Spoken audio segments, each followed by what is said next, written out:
So I think we're right at 2 o'clock. We're going to go ahead and jump in. Welcome to everyone that's on the call. We're so glad that you could make it. If you haven't done so yet, don't be afraid to put your camera on and smile at your friends and wave to them. If you're half as happy as I am to see this amazing group of people, then you've probably been around for a while. And if you are new, just know that this is a really, really smart and amazing and passionate group of educators who support their teachers every single day.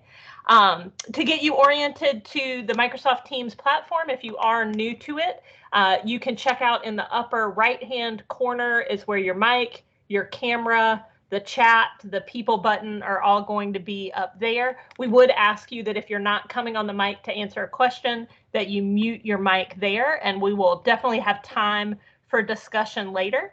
Along the way, our team will be monitoring the chat, and so use the chat throughout the session to ask questions, bring up comments. We will definitely preserve time at the end, because as much as we think the purpose of office hours is for us to give you some updates that might be pertinent at this time of year, we really see this as a space where you can share your feedback, your ideas, your questions, best practices with each other. And just know that if you are new to the effectiveness realm, don't be shy about coming on and asking a question. That's exactly what we're here for. If you are a veteran, also don't be shy about letting us know what you need. That is why we're here. Before we get started, I'll just summarize some of what I'm seeing in the chat. And I see a lot of folks who have knocked out orientations and trainings, some folks who have already started the school year, and then some folks that are a little worried. I'm hearing a lot from principals about those last few, sometimes a little more than a few vacancies that they're trying to fill and how they've tried to staff their school at the start of the year, and definitely seeing a concern about the SLO form in SC Lead. We will get back to you on that. I've already emailed our contact at SC Lead to ask them what's going on with that, and we'll get you guys an answer as soon as we can. We're very conscious that at this time of the year, some of you have already started with new teachers and veteran teachers, and your school year is rolling. It's been rolling since July. We know some of you, this might have been the first day back or one of the first days back for your teachers, and then others of you get teachers back next week. So we have really the full spectrum. We'll try to make the most of your time today. On the next slide, we have a little bit of an agenda for you. Before we get to that question and discussion time at the end, we have 4 things to share with you: a few updates on training resources and website resources, and then a little bit more information about the professional learning library and a new optional assistant principal evaluation. Before we jump into those topics, though, on the next slide, I always like to share, particularly for new hires, who is our office, who's in it, what are we about? So first, I'll introduce the people on the call. My name is Lila Toll-Monsager, and I'm the director here in the Office of Educator Effectiveness and Leadership Development. We're joined by our team leader for effectiveness and our PDEP coordinator, Vicki Troffler.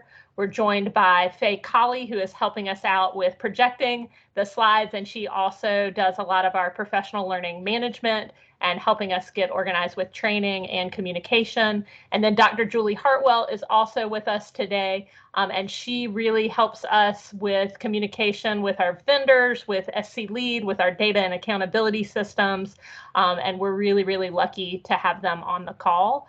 Our focus as an office is trying to help grow educators in the state of South Carolina, be they teachers or school leaders, to lead schools where every student has access to that effective instruction. And we mainly focus on the educator effectiveness systems, new teacher and principal induction, and then we run a lot of leadership cohorts for instructional leadership.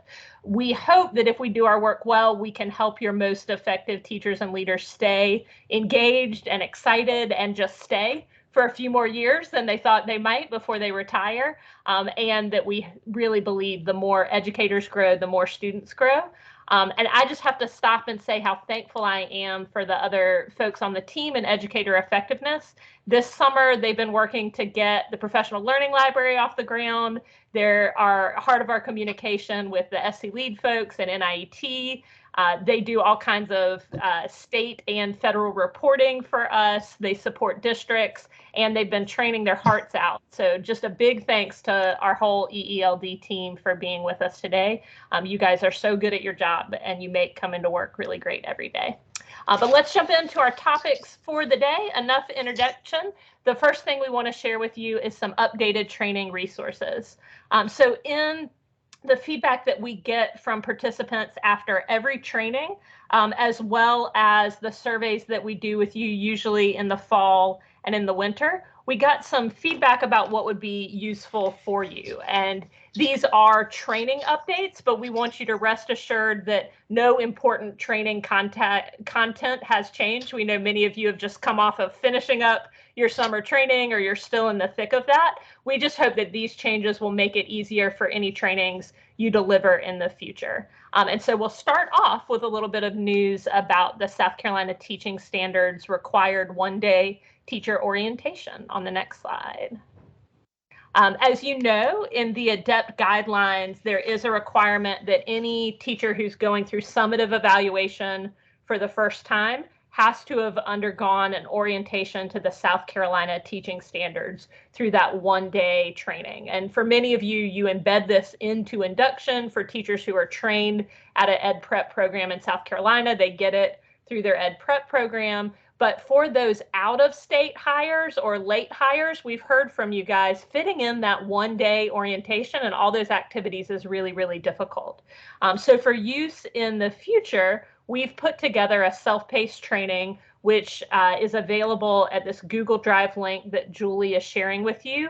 It embeds a voiced-over PowerPoint that talks through the parts of the rubric, as well as a place to click on those videos that show examples of excellent teaching in the instruction, the planning, and the environment domains, and some of those reflective activities that are embedded in that training. This is available to you here. Eventually, it will be available on the ADEPT support portal, and we hope on our website. It's just such a large file because of those embedded videos that we wanted to give you access to it here first. If your district chooses to use this self-paced training resource with teachers, we just encourage you to consider in how you want to track it, how you want to build in accountability. How are you going to know that they finished using it? And how are you going to know that they had a chance to reflect and they were able to process the pieces of the rubric? In a face-to-face training, it's pretty easy. You ask them to do the activity and you can see it. In one that's more self-paced, you just have to consider what you want to do. One example could be if you have a district learning management system, you could upload it as an assignment and assign it to your educators. Another idea could be to share the link with them and have them do it, but then have them email you some of the responses to some of the reflective questions. So just pick a couple slides they're going to respond to, and that way you have a record of them doing it in your email. But we're excited to make that available to you. The next resource that we have available for you, I'm going to give the mic to Faye because she's done a lot of work with our 4.0 virtual training. Thanks so much, Lila. So again, I'm Faye Colley. Hello to our new friends and our old friends. Thanks for being here with us today. So Dr. Hartwell already dropped in the chat. The web address for the NIET SE Adept portal is also on the screen, which is www.seadept.com. support.org. So we've been receiving questions on the approval process for virtual training and also support for materials to use for conducting the SCTS 4.0 Evaluator virtual training. So we've added resources inside the portal. So again, the website is on the screen and the link's been dropped in the chat by Dr. Hartwell. So we've created a new folder that's called SCTS 4.0 Online Evaluator folder, and it's under the section Trainers Document Library. So currently, this includes guidance for SCTS 4.0 Evaluator training. It has the 3-day SCTS 4.0 Evaluator PowerPoints that our office uses for virtual training. Thanks to Dr. Traufler for leading our team in making that even more concise from when we first started about 2 years ago. And then if you are having multiple trainers plan for that virtual training, we also have divvy of parts so that they could split up the slides in the presentation. So just want to make sure that you know whom to reach out if you need assistance with the virtual training and the approval process. So make sure to reach your SCDE Adept contact. Also, just wanted to share with you that in the very near future, we're also hopefully going to get our new asynchronous videos that we use, and also the asynchronous documents or activities that we share with our virtual evaluator participants. So just as a reminder that the 1-day STS 4.0 orientation PowerPoint that Lila just discussed, we are going to put that in there. Thanks to our colleague Beverly Flight for taking the lead in creating that PowerPoint presentation.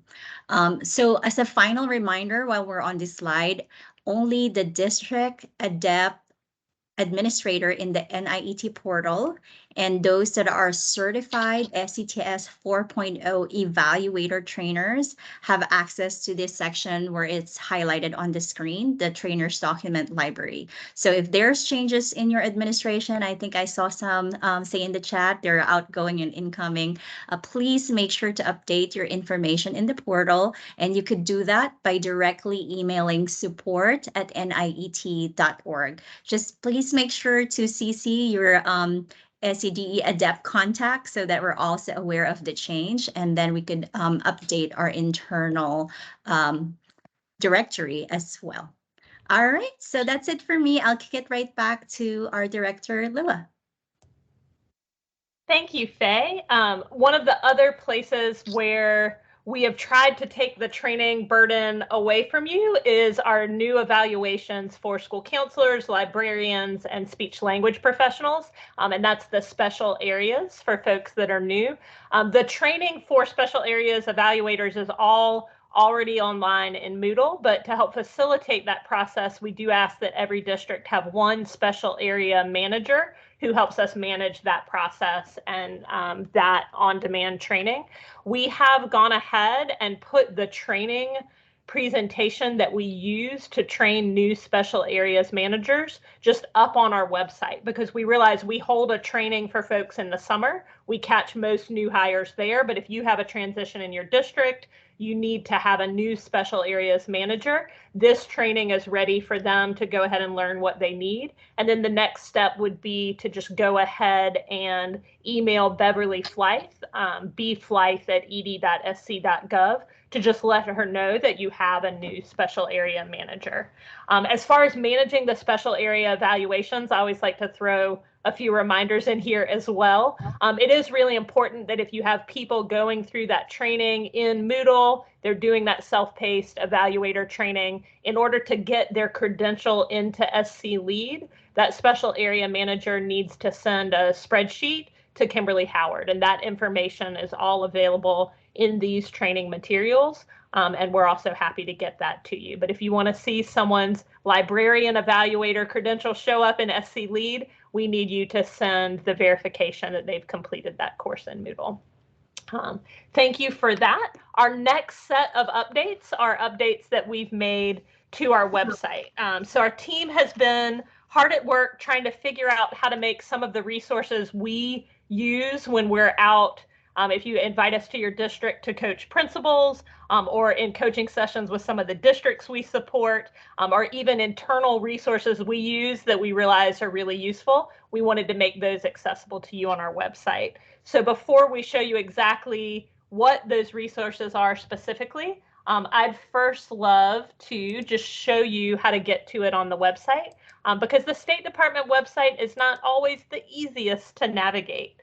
So if you are lucky enough to make it to ed.sc.gov, which is our main website, there are two different pages for our office. So if you click on the Educators tab, Educator Effectiveness and Educational Leadership are both the sites for our office. If you click on Educator Effectiveness, it then shows you kind of this tic-tac-toe board of feature boxes. The new resources we'll be talking to today are in this feature box on the top right, teacher evaluation, in particular, the teacher evaluation resources.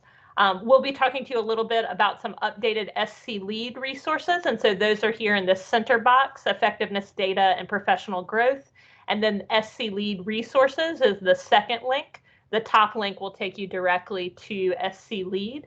And then we do have some updates over here in our supporting student growth section in the SLO training toolkit. So we have those available for you, and we'll be demoing those in just a second. So I'll switch back and let Faye share our slides again, and we're happy to show you a few of the resources that we've updated that we hope will be useful for you. All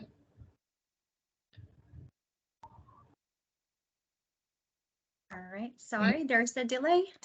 Thank you for your patience. All right. Thanks, Faye. We're trying to be too fancy this time. Who are you trying to call? I mean, this is the business. We'll just request our friends to be on mute. Don't know.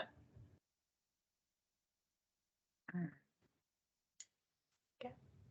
And as we're bringing that up, the first thing we realized when we went to our teacher evaluation page was that it wasn't necessarily as user-friendly as we wanted it to be. It had a lot of information on it, but it really broke down into two categories. There's information that's really, really useful for teachers, and there's information that's really, really useful for districts.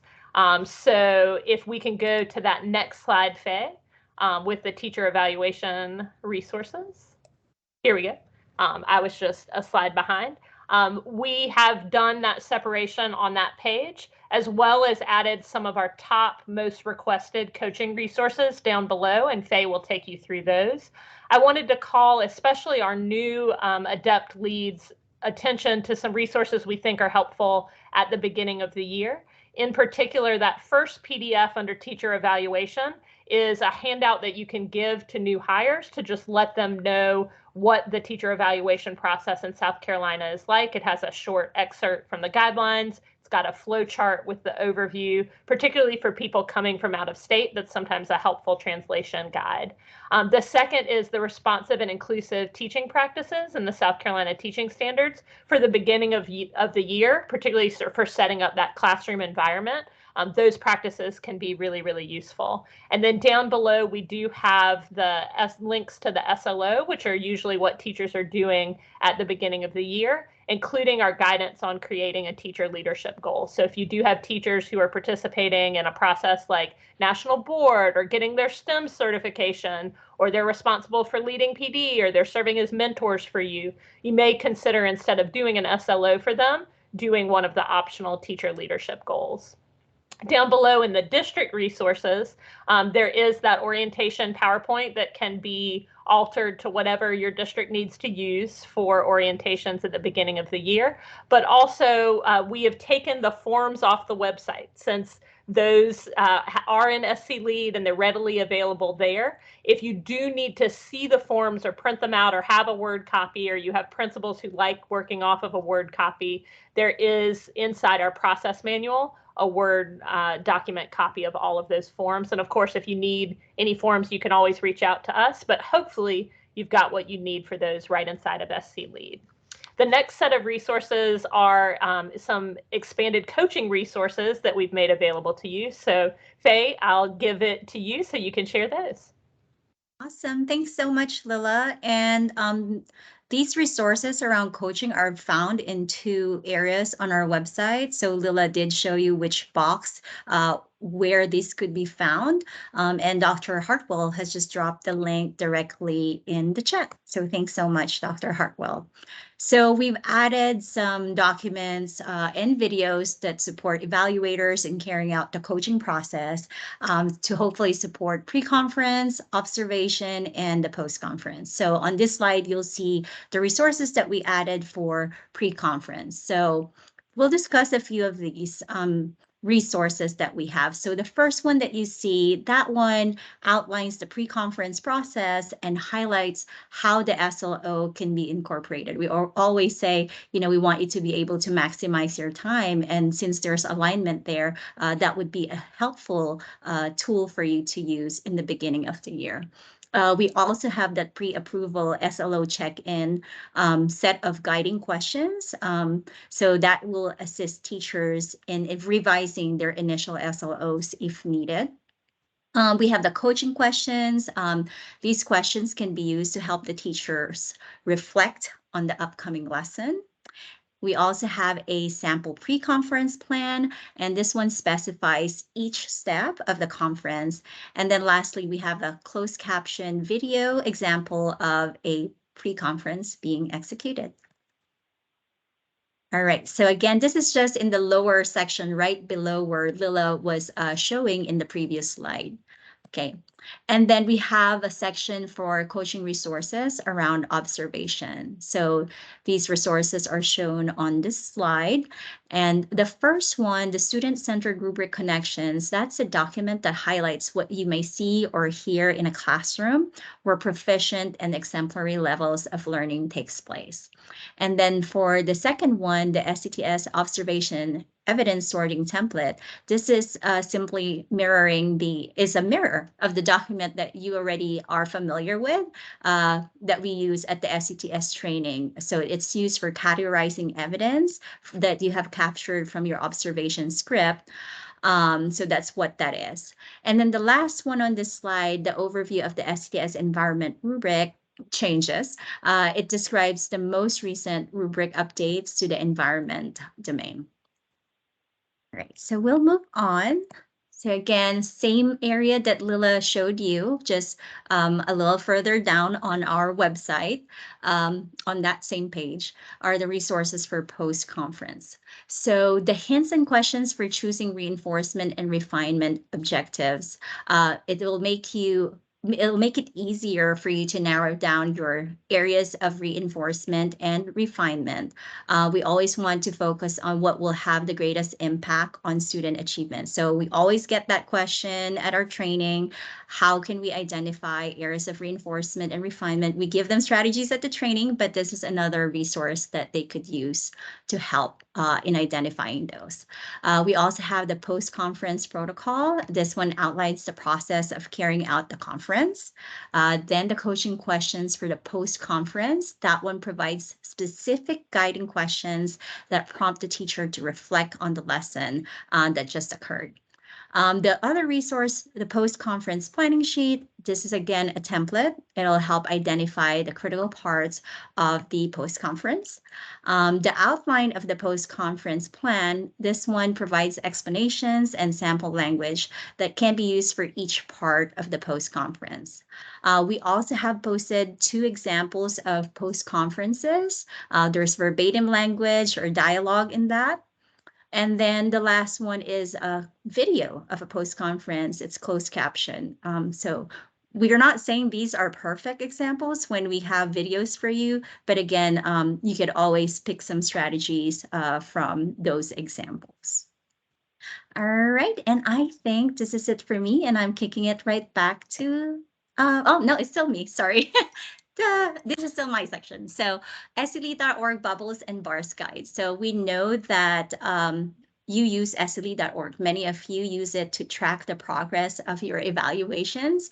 And we always get the questions like, Why isn't this? Oh, I see some thumbs up already. Thank you so much for that appreciation. Why are the bubbles not filling under the evaluation tab? Or why is the individual teacher's bar from the status page not moving? So we hope that this will help guide and answer those questions. We co-created this with our partner at SED.org, which is Randa. If you have questions outside of what's there, please feel free to contact support at SED.org for additional questions. You're welcome to always CC us in that correspondence.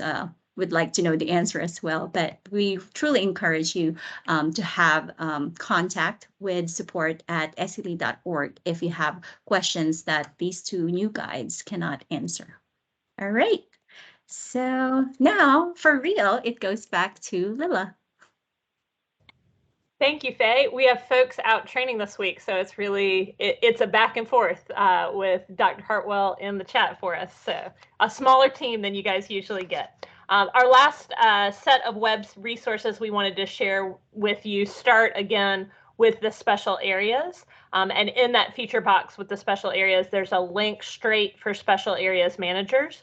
And there's a new section with resources for districts. Many of the documents that we previously had inside the Google folder that was shared with special area managers, we've just gone ahead and put those on the website. What we realized is sometimes it's hard to have both bookmarks going, so we want you to have a place where you can always find that information. We've created two different new resources. One is an FAQ of topics that came up frequently with special areas managers. And then another is, and what I'm really, really proud of and thankful for Beverly working on, is a set of requirements at a glance. If I'm evaluating a librarian, if I'm evaluating a school counselor, what forms need to be there? What do I need to do with that? What happens in the preliminary cycle? What happens in the final cycle? We realized that in our first full year of implementation last year with the special areas, that there were some things slipping through the cracks. I don't think everyone necessarily realized that every school counselor does a student growth goal every year, similar to the way that teachers do in SLO. And so this document is a nice kind of handy guide, especially if you have people like principals who are responsible for evaluating multiple different people, including teachers and their special areas folks. So we hope that that's a useful tool for you. The next area that we want to show you is just a little bit of cleaning up and organizing we've done to make some of our SLO resources a little bit more available to you. So we do hold refresher trainings for school leaders and district leaders around the SLO in the summer, and created a really useful training site that we use to be the hub for those trainings. We think those resources are really good and thought that there's no reason you shouldn't be able to use those resources if you wanted to do some work around SLOs in your district. So that's that first highlighted list is the link to the training site for district and school leaders. And then there are also a set of decisions that we go through in those trainings that we think are important for districts and schools to think about for the student learning objective process. Those are included there, as well as the roles and responsibilities. What is the teacher responsible for? What is their approver responsible for? What is more of a school or a district decision? We hope those will be useful for you. If you have any feedback on those resources, especially like Kathy, if you notice that something's not matching up in SC Lead, please let us know. And we always want to take that feedback and incorporate it. So those are all of our website updates. The next two things we want to talk to you are really resources that are totally optional for you to use. We hope they will be helpful, and we're happy to explain a little bit more about how you could use them. And the first one is the Professional Learning Library. We really appreciate many of you allowed teachers or principals or yourself served on focus groups to help us get going. Some of you helped us out in the spring as we were getting this up and running to help us understand how the different systems work together. Some of you have just been really honest in your feedback about what would be useful and wouldn't be useful. That has been invaluable as we've started a partnership with a new set of vendors around the Professional Learning Library. So on the next slide, this is just a quick overview for those of you who haven't had a chance to check it out yet. This screenshot shows you where you can find the professional learning library inside of sclead.org. Don't worry, my tabs may look a little different than your tabs. I think I have more menus across the top, but the common denominator is if you click on that learning tab inside of sclead.org, then you'll be able to see the professional learning library. If you click on SCTS 4.0 or PDEP, you can sort the courses that are aligned to the South Carolina Teaching Standards and PDEP, or you can do a search for a topic within the library. There are custom designed courses that are matched up to our rubrics for teachers and principals, and a wealth of other content, including self-paced courses around instructional strategies, literacy, content-specific instructional strategies, student engagement, and trauma-informed instruction. So you can really, once you click through to one of the links into the PowerSchool platform, you can do an even more detailed search to really narrow down to what you're looking at. And that library includes both self-paced courses, as well as about 7,000 videos of both teaching and leadership practice. It's a free resource for anyone, any educator in South Carolina. It's a service we're happy to offer to districts. On the next slide, we'll show you some of the professional learning opportunities that we have coming up. We are recording all of our educator trainings and district trainings. So we hope to get those loaded into our Learning Object Repository, also known as the Instruction Hub. So they'll be available for you to view at any time there. But even this next Monday, if you have any questions about the Professional Learning Library, we encourage you to send someone to that session or to come to that session. Dr. Hartwell has dropped that registration link into the chat. We would love to hear what you want to know about the Professional Learning Library. We have other Q&A sessions set up in September, one in November. We have some educator trainings coming up, and we will get out a new link. We decided to add another district training in October. So we'd really encourage you, if you have questions about the PLL, please feel free to reach out to us. But we're really, really excited that we're able to make that resource available to you. On the next slide, the questions that we've been getting about the Professional Learning Library have really been about how should I implement it? Is it required? Is it not required? How should we have teachers engage with that? We think these are really important questions for you to talk about with others at your district who are in charge of teacher quality and teacher professional learning, or even assistant principal and principal of professional learning. We've listed out some of the questions that we've been hearing frequently that we think are good discussion points, and that document will be available in that Google Doc folder once we make sure that it is accessible. We will check on that as we're heading into questions, because we heard that some of y'all are having a little bit of trouble reaching that. So we'll double check that you can get to that easily. From the PLL to another tool that has been a long time coming that we're really, really proud of. First, before I jump into this, I would love to introduce Tom Smith, who's on the line. If you could wave, Tom. Tom is from our office and works with leadership development for instructional leaders, new assistant principals, and is one of our principal induction coaches. He and Vicki Troffler have thought hard for a long time about the best way that we can support leadership in our schools, not just for our principals, but also for our assistant principals. And we know that APs are on the front line of all kinds of important issues in our school, from instructional leadership to really setting the tone for inclusion with students and families who are coming into the building. They're often the ones who are articulating what behavioral expectations should look like and sound like, certainly for students, but sometimes also for families and for teachers. And so for all those reasons, it behooves us to make sure that assistant principals are well supported. But as we ask around, both with HR folks at Personnel Roundtable, the principals we coach for principal induction, and the APs coming in, the variety of implementation across South Carolina is really, really different. Some districts have a tool that they've been using for years. They align it to how they try to grow their principal pipeline. They give very specific feedback to their assistant principals. Some districts really make it a local decision for principals to be able to grow and develop.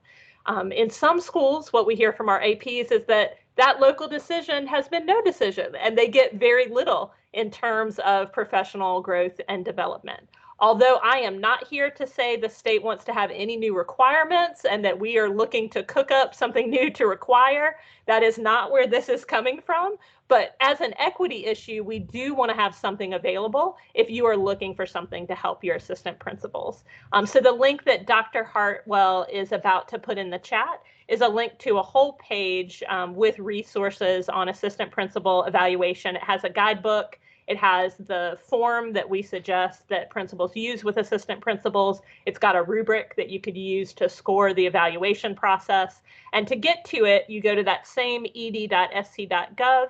And then instead of clicking on educator effectiveness, you'll just click on educational leadership. And it's right under that evaluation and support box. If we can go to the next slide, the format we're suggesting is very similar to other goals-based evaluation formats that you have seen in the past. Much like any professional growth and development plan, it has 3 meetings to get it started. The difference being that we suggest APs and principals meet together first for an orientation, where the AP would self-assess themselves and all of the principal leadership standards, those PDEP standards, just to get a baseline for where they are, and then together figure out which of those standards, which of their roles and responsibilities they want to set a targeted number of goals of for the year. And we'd really suggest 1 is a great place to start. More than 3 would probably be too much for an AP. Once those goals are created, they could sit down in a preliminary conference to discuss them, to talk about what appropriate evidence would look like. And then that coaching cycle and feedback cycle goes on until at the end of the year, the AP would be able to provide some evidence and then engage in that growth conversation, just like any PGDP, getting a met, an in progress, or a not met on the goal, and then using that rubric, much like the SLO rubric, to come up with an overall performance rating. Again, this is optional, so your district could take any piece or part of this that makes sense to you. If we go to the next slide, the form that we suggest using will be very, very familiar to you because it's essentially the same as part 2 of any educator's professional growth and development plan, where you set a goal, make sure it's a SMART goal, have some strategies, an outcome, and some evidence. The difference for assistant principals is that we think they should align their goal to at least one of these areas: professional growth, one of their job responsibilities, and we know those can vary from building to building, and even in buildings that are lucky enough to have multiple APs from AP to AP within the building, or a goal focused around school improvement. And the idea there is that those goals really align and might even be the same as the principal's goal for their PDEP plan, but the AP is taking the part of school improvement that they will really shoulder the responsibility for and get some professional growth feedback on. What we've heard, many of you have already been down this road and you have ways that you evaluate APs, and the most frequent question we get is, okay, but how do I track this inside of SC Lead? I'm tracking everything else inside of SC Lead. We do have a workaround for you. So the workaround we're going to present to you today, feel free to go ahead and use it, but I'm also having the folks at Randa double and triple check that it's not going to do anything strange inside your SC Lead. And they told me they would do that checking by Friday, but we've already done some testing and we think that this would set you up for success. So most APs who help out with teacher evaluations are staffed in SC Lead as school staff, which is a non-evaluated role. So you have to do a little bit of a workaround to get an evaluation into SC Lead for them. But you can, underneath the evaluation settings, go ahead and click on Add Evaluation for them. Once you do that, you should set them up as for the model, instead of South Carolina Teaching Standards or PDEP, set them up in a locally developed model. That way they won't accidentally show up in your principal evaluation bubbles and mess up your assurances for PDEP, but they also won't show up in your teacher evaluation data. You're going to pick the model of classroom-based teacher because that's the one that's going to have that goal form that's very familiar to you. You can select goals-based evaluation, and then we'd suggest selecting letter of agreement for your contract level, you could also select continuing. If you select letter of agreement, they won't show up in your classroom-based teacher numbers. So that's just an easier way to deal with that data. If you set them up this way, then a goal form will automatically populate for them, but you're also very welcome to just use the goal form we have on our website and upload that in attachments. So you can use SC Lead for as much or as little of the process as you want, or not at all, but we would welcome you to use it if that's something that would be useful for you. And finally, we would just invite you, if any of you are interested in using some piece or part of this, both Tom and I would be happy to come do a session for your principals, do a phone call with you to talk more about it, take a look at it once you've set up some initial goals. Any way we could be of service, we'd love to. And I just encourage Tom, if you don't mind sharing your email in the chat. Tom is really excited to talk to some districts who want to use this. So we're definitely here to serve you there. The next slide that we have up is for questions. So we're going to move into that, and I'm going to start with some questions that have already come up this week in our email, and then I'll ask Julie to let us know if there are any questions from the chat we haven't had a chance to answer yet. The first is, we've heard that for some teachers who certificate updated over the summer and they got a professional certificate, some districts are having trouble setting them up with continuing contract evaluations for the 22-23 school year. Randa is working on making sure that that information that's coming from SC Educator is accurate. And so they've told us that that information should be completely updated and feeding back and forth nightly as it has before by August 19th. So any of those last evaluations that you were having trouble set as continuing, that should be updated by then. And I think the other change we were waiting for was really one that was more internal. So I'll hold off on SC Lead feedback there and just open it up. Dr. Hartwell, are there any questions in the chat that we either just want to put on the mic to emphasize for folks, or that we want to put out there for answers before we open up the mics? Melanie had a question that using or recording the AP evals in SC Lead, she just wanted to confirm that was optional. Absolutely. Doing evaluations on APs is optional. Recording them inside of SC Lead is optional. But supporting your APs, we hope that everyone has figured out a way to do that. You just have a lot of discretion in how you do it. I think that's it. The other comments were really just thanks for the resources. Wonderful. Well, in that case, if there are any other questions, we'll go ahead and advance our slide so that you have the contact information for our whole office, including the folks who couldn't be with us today. And I'll use this slide just to mention we are very proud and a little bit wistful. Rodney Evans has moved out of our office and is heading back into a school-based role. So any of our districts who had Rodney as your main contact, we've reached out to you. But if you have SLO questions in the meantime, please feel free to contact me because I'll be the SLO contact in the meantime. Anyone else have questions, feel free to come on the mic and ask them. And we know how busy you are. If you need to scoot away, please do so. But if folks want to stick around for questions, you're welcome to do so.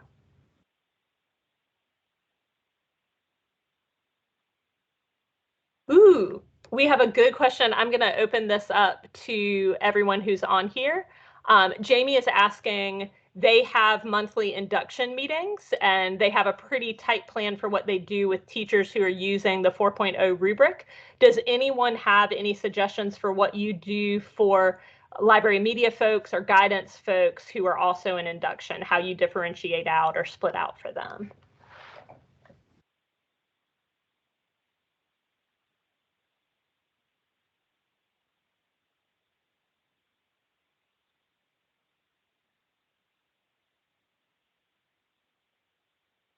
It sounds like we're not alone. We do monthly induction meetings. You know, we go through the rubric and we touch on like lesson planning and each one of the domains. We go through everything, but we were talking today, and we don't have anything that offers good, solid support for those media specialists who are just coming into the profession, or those guidance counselors. We just don't have, we're trying to work on that, but I didn't know if anybody might have something that they do, because our people they have to come to the meetings, but we can't expect them to come to a meeting that does not have anything to do with them. Well, I'm glad you've recognized that, and recognizing that is the first step. I know in some districts, they work closely if they're big enough to have a library district contact, that sometimes they have that person come in and do specific sections. Similarly, if they have a head counselor for the district or someone who's over student intervention services, sometimes they have some content responsibility for doing some development. I also have a crosswalk that I can share with you. If you are doing something around lesson planning, both counselors and librarians have aspects of teaching they're expected to do, and we have a good crosswalk between the SCTS 4.0 and those other rubrics because NIET built them all. So I'll put those in. But it looks like Danny is saying he gets a paid expert to come in and help out with those groups. And then Megan is saying that they split them out so that they can do a little bit more targeted support. But I'll just go ahead and share. There are crosswalks. Here's an example of a crosswalk for the speech language folks. And on that special areas page, those crosswalks are available there as well. Thank you so much for Danny and Megan for jumping in there. It looks like Melanie has another question, and keep those responses coming in the chat. Melanie has another question. For teachers who are new to the state who are granted reciprocity and a professional certificate, is their eval level summative? Dr. Hartwell, do you want to answer that one for us? That answer would be it's up to the district what contract level that they assign, but yes, that is an option at that contract level. But thanks, Melanie. Yes, and they do need to be, if they are granted reciprocity and they have experience and you want to go ahead and put them on annual, they need to be on annual formative or summative. They can't be on GBE, and they need to have a successful annual summative evaluation before they can move to continuing, even if they are coming in with experience. If they're coming in without experience or just 1 year of experience and you want them in induction, that's also an option for you. Yeah, I just wanted to make sure that I was just having a hard time. I had something in the recesses of my brain and could not remember when I'm assigning for somebody on like an annual 2 who was granted a professional certificate. It is summative, not formative. I just needed that little help there. But you've got it. You're not the only. I've gotten a couple of those calls recently. It's one of those things that's buried deep in the regulations. So that's what we're here for. Well, I appreciate it. Other questions? We're so glad to have y'all here. I do have a quick question. So I had a teacher approach me about what their contract level would be. They have an annual contract, and they're doing a program with the EPI program. And I put them on annual summative because it's an international teacher. They did induction last year, annual summative this year, and then they'll be annual throughout. I guess my question would be, is that correct that they would do the annual summative? And then he had a question about whether or not if he was to take the praxis exam, that he was informed that he did not need to take the praxis exam through the EPI. So for your teachers who are on an international certificate, they need to go through the same contract level progression that any teacher in South Carolina would go through. They need to start with induction. They need to then go to annual summative or formative if that's what needed. The difference is they can't go past annual. So they've got those induction years and then those 4 annual years with you. And then that's really the 5 years that they're allowed to be here on a visa unless their visa status changes. So they will not be eligible for a continuing contract. in terms of the test that they need to take to qualify for the international certificate. That's the requirements for getting the international certificate are the same, but some of the internal requirements may vary program to program. So I'd encourage you to look at the certification website to check those as far as what tests and what certifications are needed. I can go ahead and put that website in the chat for you. Thank you so much. And I can see Dr. Warren, you were saying where for that self-paced training, that PowerPoint that you guys are giving us access to, where are those assessment questions? They're usually on the slides before or after the video. It'll say, you know, when you watch this video, make sure that you keep track of these 4 things. And so that's something you could pick which one of those slides you want them to answer the questions and email you. I think after they do some highlighting activities too, there are also some slides that ask them to reflect on how they are interpreting the rubric or what they see as the most important parts. You could pick out one of those slides to use. But they're just, it's usually after a section where they do something, there's a processing slide that asks them to do some reflection. Thank you. This is the first year that I have used that PowerPoint. I used to do the one-day training myself, but because of a conflict with the district's open house, I had to go to using the PowerPoint. And what I did, I gave them an overview, and then I gave them a link to the PowerPoint. And then now on August the 8th, I'm going to do a review with them. And so those questions will be helpful for me. Wonderful. And when you get in there and look at it, Dr. Warren, if you have any other questions or you want to talk about something, you know where to find us. We're happy to talk that through. Thank you. This will keep me from formulating the questions myself. That's our hope, is that we can save you a little bit of work. We know y'all have plenty going on. Kathy, I can see your hand up. Do you have a question for us? I do. It's a dumb question. It really, truly is. But we've been doing COVID flexibility so long, I can't remember the answer to this. If it says we're not really technically flexible anymore, we do continuing formative, and we do the 2-person team, and they go in, they score proficient on the first 2 rounds, and they can waive the last ones, right? So continuing formative, remember the state sets the floor, and y'all can go above and beyond what we set. So the floor for continuing formative, which for folks who are new, that's when people, it's usually in the year of their recertification. It's folks who are on continuing. They're your folks who have been in classrooms and been successful for a while. They're required to go in and get observed.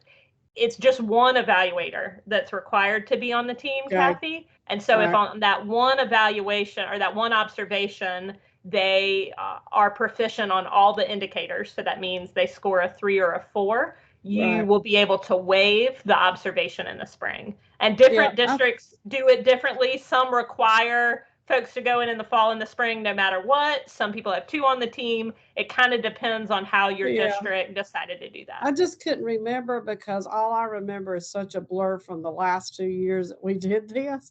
When we got to go back regular, I had to go back and reread everything. I'm like, oh my gosh, what applies, what doesn't? We did too. Doing it that way, I felt like I was losing my mind. But thank you. Yeah, we had some moments over the summer where we were reviewing all of our regulations, and it took us a while to get back to it too. So we're happy. We're going to knock on all the wood about all the viruses circulating, that we have a healthy, happy year, and we don't have to put on our epidemiologist hats at all. I do have one special request. Since we started school in July, please don't go to flexibility too much from now, because we'll all be like, oh my gosh. I hear you. I hear you. We're gonna try to just be reasonable and not flexible this year. Just stick with what we've got. Any other questions? We really appreciate these. There's no question too big or too small.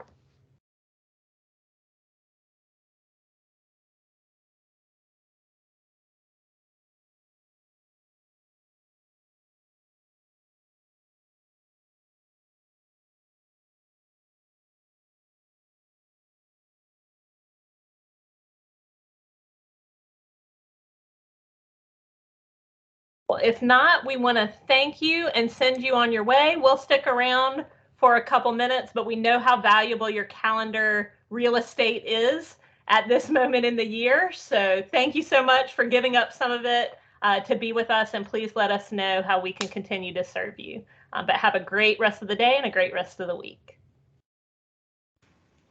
Hey, Lila, this is Erin Young from Charleston.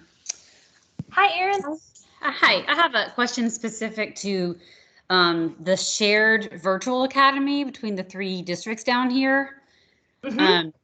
So we helped them with their stuff last year, but I understand this year they're going to Berkeley, and then I guess they're going to rotate around. So how are we managing that from a logistics perspective in SC Lead and things like that?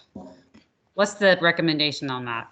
For sure. So if I'm understanding right, Erin, does that mean y'all get the gift of Low Country Virtual 1 year, and Trish gets the gift another year, and maybe Dr. Wilson in Dorchester gets the gift 1 year? I think so, but I honestly don't know what the rotation looks like. I think that's my understanding, and I don't know how that works in the ADEPT plans, or who's going to be their contact. Yeah. And so that kind of question, just that's what we're looking at. So I'll tell y'all what we recommend for this year, and then what we could think about going forward. Like any for most shared career centers, they have their own school number because they have to enroll students in them, and they're kind of attached to one fiscal agent, or they have their own school number in their own district. So for example, the Dorchester Technical Center, Julie supports them directly. They do their own ADEPT plan. So that's kind of one model. The model y'all are under are more like a special program, like an alternative school might be in a district, where it's set up, everyone's staffed at the district level, but that principal can see and evaluate his or her teachers. And that's the way most places that don't have a school ID number are set up inside of SC Lead. What that involves for the district that's the fiscal agent for that program, they need to make sure those folks are staffed inside of district office so they can use SC Lead. What I don't know about y'all's MOU, and this may be where it comes down to, is who is entering them into PCS and paying them. Whoever's doing that for them should then in turn be the one that is making sure they're staffed at the district office and managing SC Lead. So I think Berkeley is set up to do that for this year, but that's kind of how it works, Erin. And this is our first time maybe having a mobile program that's going district to district. So if we need to explore making a shell for them, I'm willing to explore that, but I'd hate to do something in SC Lead that's not also being done in PCS if they have reporting requirements there too. If these really are like certified South Carolina teachers who are being employed by a district, we'd want to make sure those things match up. The way that they explained it to us was exactly what you're saying, that we have to just basically add an MOU to our ADEPT plan. I'm still waiting because I had a question when they sent an example about one of the phrases. And then they would, I think our HR and finance are working now to figure out how the best way to get them, because they're not Berkeley County employees really. So they're trying to finagle how to get them in the system so that they have access to check financial records and things like that, and get their pay and their benefit.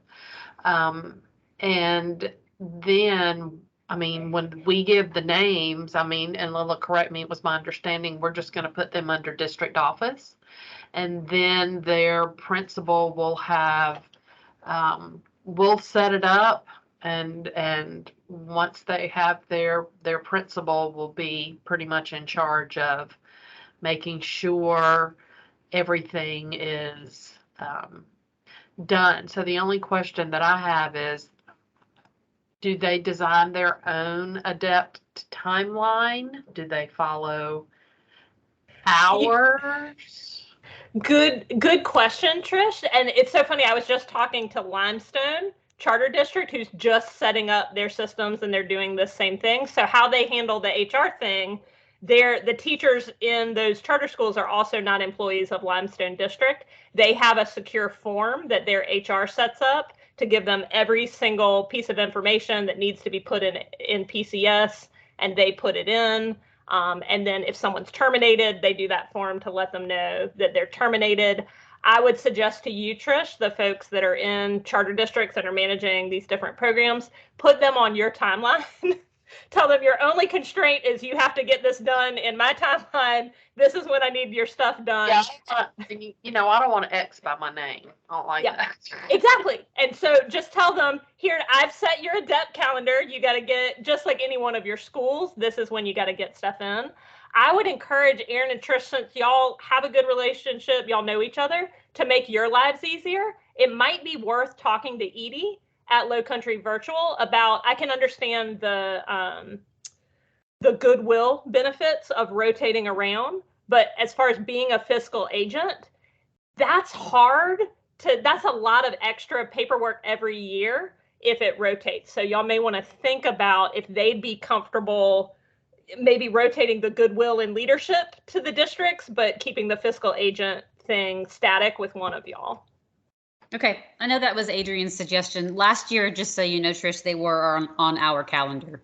Right. They had to follow our guidelines. Yeah. But we also started and stopped at the same time as them. So that worked out because there was not a problem with us being off by a couple weeks or whatever. So a couple of our charter schools didn't start at the same time as us, and they still follow our calendar. So we can talk. Trish, reach out if you'd like. I know Adrian had kind of already reached in. I don't want to take any more time up for such a specific topic, but it's interesting how this has come around, and I just wanted to sort of figure out if we had an answer for what we were doing with them. But it sounds like Charleston County, for the most part, is not doing anything on the paperwork side this year, but we need to figure out what we're going to do going forward.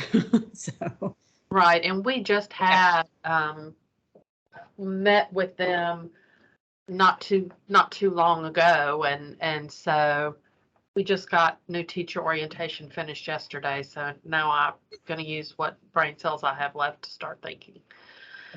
Well, I'm sure Adrian will be happy to talk about it with any other insight you guys have. So thanks for hanging through that conversation, everybody. I appreciate it. Thank you, guys. That's what we're here for. Anything else? Any other hot topics? I know we're past 3, but we don't want to head out too early if anyone was lingering, because you've got your question you wanted to ask. Lila, that AP evaluation, if I'm understanding correctly, it's not a pilot, it's just something that's now available to support the districts, as they're already supposed to have their own support plan in place for assistant principals. Am I summarizing that right? You got it. We made a form and a process in case that would help any districts formalize what they have already. We are going to try to gather some data from folks who have reached out to us and are excited to use it, but we're not secretly trying to do anything in the background. We're just providing a resource. And certainly if we were to go to some kind of statewide model, we do a more formal pilot.